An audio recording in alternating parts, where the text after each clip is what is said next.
চলো তো আস্তে করে লে গাড়ি লো কোথাও বলছে রাস্তার কাদা হয়ে গেছে, স্কুলে ছোঁয়া যেতে পারে না, ডেলিভারি যেতে পারে না, বয়স্ক লোকগুলো তাহলে অ্যাম্বুলেন্স ঢুকে না।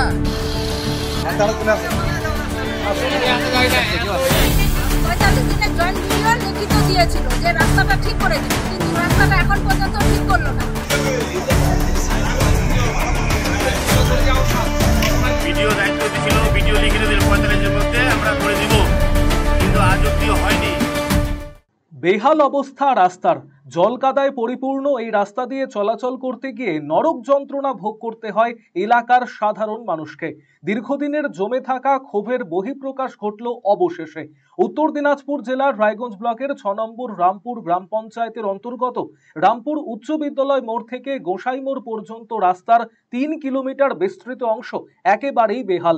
গ্রামবাসীদের অভিযোগ, জল কাদায় পূর্ণ এই রাস্তা দিয়ে স্কুলে যেতে পারে না পড়ুয়ারা। প্রসূতি মায়েদের যাতায়াত করতে গিয়ে যথেষ্ট বেগ পেতে হয়। এই অবস্থার কারণে মাঝে মধ্যে ঘটে যায় দুর্ঘটনা। দীর্ঘদিন থেকে এই সমস্যার মধ্য দিয়ে চলাচল করতে হচ্ছে গ্রামবাসীদের অভিযোগ, রায়গঞ্জ ব্লকের জয়েন্ট বিডিও 45 দিনের মধ্যে এই রাস্তা সংস্কারের লিখিত আশ্বাস দিয়েছিলেন, কিন্তু 45 দিন পেরিয়ে গেলেও উন্নয়নের ছিটা ফোঁটাও চোখে পড়েনি। এই ঘটনার প্রতিবাদে এদিন গ্রামবাসীরা রামপুরে পথ অবরোধ করে বিক্ষোভ দেখান। রাস্তার ওপরে জ্বালিয়ে দেওয়া হয় টায়ার।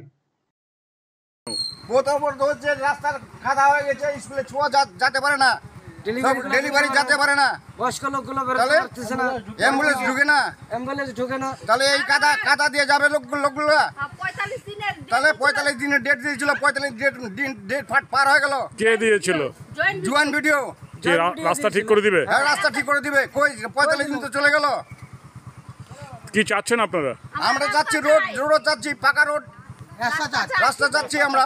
হ্যাঁ, আমাদের 45 দিনের জয়েন্ট ভিডিও লিখিত দিয়েছিল যে রাস্তাটা ঠিক করে দিব, কিন্তু রাস্তাটা এখন পর্যন্ত ঠিক করলো না। বাচ্চা কাচ্চা যেতে পারছে না এবং স্কুলের ছাত্রও যেতে পারছে না। আমাদের এটাই সমস্যা, আমরা রাস্তা চাই। আর ওইসে পেশেন্ট যেতে পারে দিদি? পেশেন্টও যেতে পারছে না, একটা ডেলিভারি রোগী যেতে পারছে না, তাকে কোলে করে নিয়ে যেতে হচ্ছে। কি চাচ্ছেন আপনারা? আমরা চাচ্ছি রাস্তাটা আমাদের চাই। অন্যদিকে খবর পেয়ে ঘটনাস্থলে ছুটে আসেন রায়গঞ্জ পঞ্চায়েত সমিতির সদস্য মলয় সরকার। তিনি বলেন, 45 দিন আগে এখানে রাস্তা সংস্কারের দাবিতে পথ অবরোধ করা হয়েছিল। ব্লক প্রশাসনের পক্ষ থেকে 45 দিনের মধ্যেই রাস্তা সংস্কারের আশ্বাস দেওয়া হয়েছিল, কিন্তু এখনো পর্যন্ত তা করা হয়নি। বারবার বিডিওকে জানানোর পরেও তিনি কাজ করছেন না বলে সরাসরি অভিযোগ তুলেছেন মলয় সরকার। 45 দিন আগে আমরা এখানে আবার পথ অবরোধ করেছিলাম। ভিডিও দায়িত্ব দিয়েছিল, ভিডিও লিখিত দিল 45-এর মধ্যে আমরা করে দিব, কিন্তু আজ অব্দি হয়নি। কারণ আমরা পঞ্চায়েত, এখানে পঞ্চায়েত 3টা পঞ্চায়েতের মেম্বারের আন্ডার পড়ছে, 4টা গ্রাম পঞ্চায়েতের মেম্বার পড়ছে। আমরা বারবার নাম দেওয়া সত্ত্বেও করে দিচ্ছে না ভিডিও।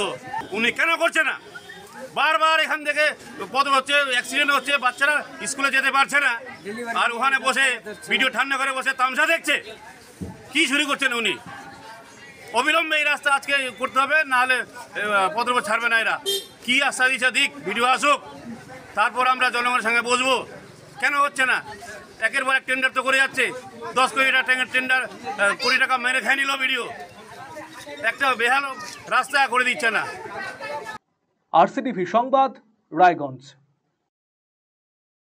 রায়গঞ্জবাসীদের জন্য সুখবর, যারা দীর্ঘদিন ধরে জয়েন্টের ব্যথা এবং হাড়ের সমস্যায় ভুগছেন তাদের জন্য রায়গঞ্জ দিশারিতে আসছেন আর.এন. টেকর হাসপাতালের জয়েন্ট রিপ্লেসমেন্টে ভারত বিখ্যাত অস্থিরোগ বিশেষজ্ঞ ডাক্তার বরুণ দত্ত, এমডি, ডিএনবি। এখন থেকে প্রতি মাসের নির্দিষ্ট দিনে ডাক্তারবাবুকে দেখাতে আজই যোগাযোগ করুন দিশারি হেলথ কেয়ার, উকিলপাড়া, রায়গঞ্জ শাখায়। যোগাযোগ করুন 7477785509, 7477785512 এই নম্বরে। এবার সত্যিই কি পরিবর্তন হবে? না, এবার একটা পরিবর্তনের দরকার। কি পরিবর্তন চাও? কে করবে পরিবর্তন? আসছে পরিবর্তন, কবে কিভাবে জানতে চোখ রাখুন আরসিটিভি সংবাদে।